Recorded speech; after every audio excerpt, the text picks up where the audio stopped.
राष्ट्रीय सिंधी भाषा विकास परिषद ऐं माली कल्चरल अकेडमी पेश था कनि लाइव स्ट्रीम शो याद पहिरियुनि जी।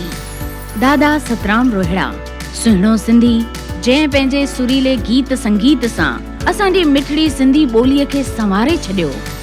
भगवंती नावाणी सिंधी गीत संगीत जी कोयल जंहिंजे सुरीले आवाज़ जो सानी अॼु ताईं सिंधी मौसीक़ीअ में पैदा कोन थियो आहे। पुष्पा माली सिंधी रंगमंच जी लासानी अदाकारा जंहिं पंहिंजे फन सां अॼु बि नवनि कलाकारनि जे दिलनि में हिकु अहम जाइ वालारी आहे। अचो त इन्हनि सदाबहार शख्सियतुनि खे यादि कंदे उन्हनि जे जीवननि जे कुझु अहम सुफ़नि ते रोशनी विझूं।